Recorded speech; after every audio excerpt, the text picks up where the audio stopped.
Hey, what's up? What's up? Shabbat Shalom.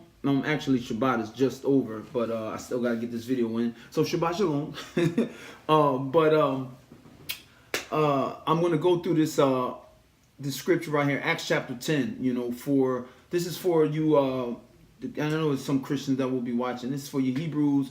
Some just coming in the truth. Some you don't know. Some you do know. This is just edification. This is just a quick video. But I'm doing this video because I had a conversation with a guy that went to a church that I formerly attended before I came into the truth.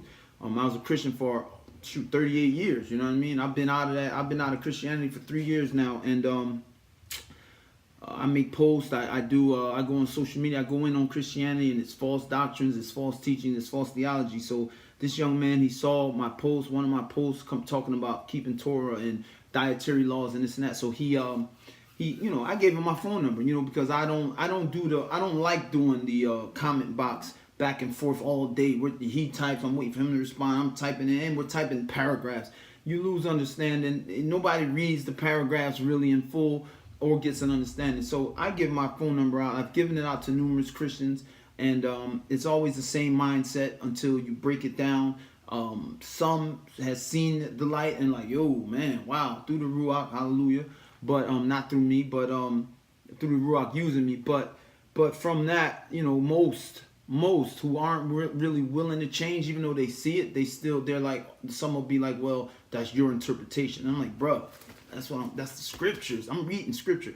Or they'll say, well, that's what you believe. And it is what it is. You can't listen, it's up to them. John 6:44, it's up to the Most High to open their eyes. I'ma just spit it, especially if it's respectful, if it's a respectful convo, not even a debate. If it's a respectful convo, I'll spit it. Hey, you take it for what you have or what you see, and then you just move on. So in our convo, this young man says, we're talking about the laws and Torah and the Bible. We're going here, we're going there, and then we finally get on dietary laws. And he says, yeah, we can eat what we want. And I'm like, well, wow.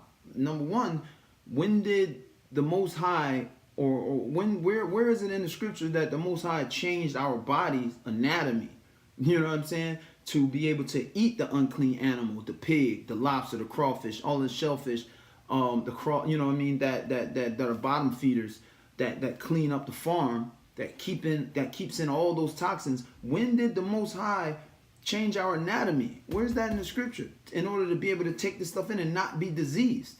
That's what the dietary laws are for, most of them. So I said, so he says, yeah, we can eat whatever we want. And I'm like, well, where's that at in the scripture, my man? And he goes to Acts 10. And I was saying to myself, he better not be going to Acts 10, because Acts 10 is basically the easiest spot in the scripture that, it literally is the simplest spot in the scriptures where, if you want to prove the Christian wrong when it comes to the dietary laws, if they go to Acts 10, dude, all you got to do is continue to read the chapter. That is it. Peter tells you exactly what the vision was about.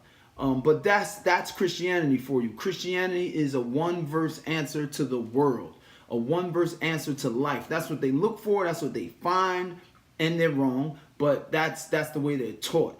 So and I brought that up to him. But you listen. It's a spirit. Christianity is a spirit of deception, of false doctrine, it's a false theology, and a lot of people don't want to leave that easy route that they think is to the Shemaim, to heaven, or that they think is to the Most High. They don't. That route is so easy. I don't have to do nothing. I can eat everything I want.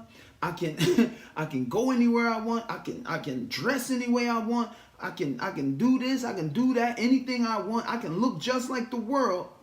What happened to the word holy, which is be ye set apart. Set apart. So, be in the world but not of it. So we're in this world. We're still in the captivity, but we're not supposed to be of this world. So I just broke, and I told him, I said, listen, bro, you don't want to go to Acts 10. He's like, no, Acts 10. I'm like, are you serious? Because in the combo, he's like, well, I'm a Berean, I study my scriptures, and he's like, I see where the Christian pastors go wrong and this and that, so that's why I study by myself. And I'm like, brother, that's why you need a Hebrew teaching you these scriptures, my man. You know what I mean? That's the way the Most High had it set. We're supposed to be the teachers of the world. We're supposed to exhibit to how to keep Torah to the world. and teach them and show them. So let's get into Acts 10, man. Acts 10, let's start at 9. On the morrow, as they went on their journey and drew nigh unto the city, Peter went up upon the housetop to pray about the 6th hour, and he became very hungry and would have eaten. But while they made ready, he fell into a trance and saw heaven open and a certain vessel descending unto him, as it had been a great sheet knit at the 4 corners. Interesting, at the 4 corners. And let down to the earth, wherein were all manners of 4-footed beasts of the earth, and wild beasts, and creeping things, and fowls of the air. And there came a voice to him, Rise, Peter, kill and eat. But Peter said, Not so, Elohim, for I have never eaten anything that is common or unclean. So right there, and it says it again, but we'll finish reading that. But right there, he's like, yo, I never ate nothing unclean, because he's seen all the beasts, all the unclean animals on this sheet too. So he's like, man, I never did that. You know what I mean? Like, oh, what you talking about? Why he said this? Because he kept the dietary laws, and he knew that's what he was supposed to be doing, and that's what he's supposed to have been doing and continue to do. 15. And the voice spake unto him again the second time. What? Elohim have cleansed. And I'm saying Elohim, or I say the Most High, because I don't use God. We don't use God. We don't use Lord for, specific reasons. So Elohim have cleansed, that call not thou common. This was done thrice, and the vessel was received up again into heaven. So he did it 3 times. He said, what Elohim have cleansed, that call not thou common. So the Christian says that's it right there. Boom. He cleansed the unclean thing. but again, where does man's anatomy change in that though? Where? I don't see it, man. I can't see it. It don't say he changed our anatomy to be able to accept all of these germs and stuff in. So this was done thrice. 16. And the vessel was received up again into Shemaim, into heaven. Now while Peter doubted in himself, while Peter doubted in himself what this vision which he had seen should mean, boom, another thing. Now that should be a clue. Now, but Christians stop at the end of 15. Keep on reading. In 17, he doubts what the vision meant, because he knew it couldn't mean. He knew it didn't mean you can eat whatever you want. He knew that because of the law, because of the dietary law, Leviticus 11 and such. So he says, it says again, now while Peter doubted in himself what this vision which he had seen should mean, behold, the men which were sent from Cornelius had made inquiry for Simon's house and stood before the gate. Now, if we go back to the beginning of the chapter of Acts 10:1, we see Cornelius. He received a vision from the Most High.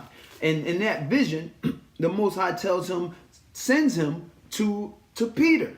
He sends him to Peter. So, as I explained to this young man, the Hebrews, the Israelites, Judah, they did not deal with other nations. They did not deal with the Goyim. It was a tradition for them to not mingle and mix, to deal with the people, you know what I mean, on a regular basis like that, like as of being friends and buddies, because they didn't keep Torah. They were unclean to them.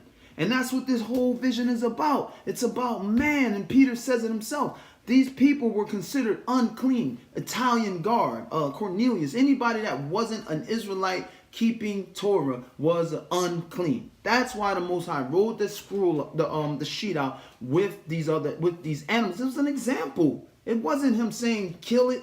I mean, you can eat whatever you want. It was an example of bringing in these other brothers whom we believe, which I'm not going to get off into, that's another study, but whom we believe these guys, as Cornelius was an Israelite himself who didn't know he was an Israelite. But it's okay. That's a deeper study. So now Cornelius's dudes, he sent people to Peter's house to deal with him, and to rap to him and holler at him. So we'll go up to we'll go down to 25. It says, and as Peter was coming in, Cornelius met him. Now Cornelius is there. They went to the crib. They brought Cornelius and fell down at his feet. Cornelius fell down at Peter's feet and worshipped him. But Peter took him up, saying, stand up. I myself also am a man. And as he walked with him, he went in and found many that were come together. And he said unto them, this is Peter speaking. And he said unto them, ye know how that it is an unlawful thing for a man that is a Jew to keep company or come unto one of another nation. But Elohim hath showed me that I should not call any man common or clean. Boom. That's it. That's it right there. That is it. That's him describing his understanding of what the dream was, of what the vision was. Elohim have showed me that I should not call any man common or unclean. Let's go back to 15. And the voice spoke unto him again the second time. What Elohim have cleansed, that call not thou common. Come on, man. So I broke this down to this young man, broke it down to him, showed him, read it there, and it was like, oh, and breeze off. We jump on something else. But Cornelius wasn't an Israelite. Look, because Cornelius this, and because Peter this, and not. And they just, and I'm like, whoa. I pumped the brakes. You guys said you were Bereans. It was two of them on the phone also at the time. You guys said you were Bereans. I thought you studied the scriptures. Yet you thought Acts 10 means we can eat whatever we want. So, from there, it just went from here to there to there, and I'm still right here on Acts 10. I'm still right here. We need to soak this up and really talk about this. It was like, whoa, boom, jump right off it. And that's the issue. Also, earlier in the conversation, he hit me with, which I'm not, we're not going to go. I just want to make a quick video, but he hit me with the love law. We don't have to keep all the laws anymore, just two, which is love thy neighbor as thyself and love Elohim, with all your heart. And I pointed out to him, brother, my man, not my brother. My brothers only keep Torah. Homeboy, that's Deuteronomy 6. That's Deuteronomy 6, verse 4 through 6. That's the Shema prayer, bro. That's the Shema prayer. That's the prayer we're commanded to pray twice daily. And it's in other places in the quote unquote in the Brit Hadashah, in the what they call the New Testament. In the old, they were quoting. I had to explain to him. The disciples, the apostles, quoted the scripture and the Mashiach, Yahusha. We don't call him Jesus, Yahusha. He quoted Torah. They quoted the Old Testament, what they call the Old Testament, the Tanakh. They quoted all those books, the first five, and the prophets, all of that. So, but again, with that being said, me showing him in a few places in the Torah where what the Messiah was saying was the Shema prayer. Where the Messiah was saying, keep love Elohim with all your heart, love thy neighbor. Where that's Torah. Hey, so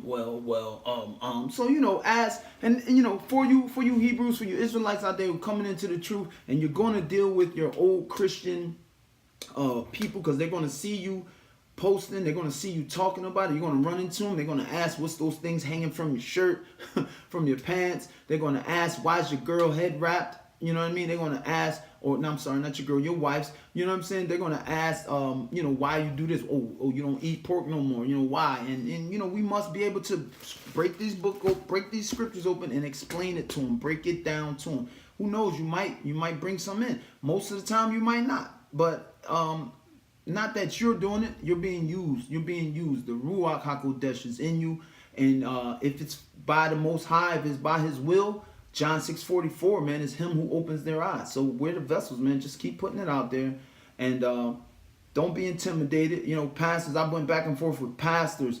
We've, our, in the Vexile Ministries is who I work with, who I congregate with. And we brought in some pastors, through the Ruach, not us. It's not that I know the scriptures. I'm learning every day. I'm still learning. I still feel like I'm on milk, but let the Ruach use you, man, and it will make the wise seem dumb. You know what I'm saying? They think they're wise, So again, Shabbat Shalom to everyone, and stay in these scriptures, man, and spread that word. Boom.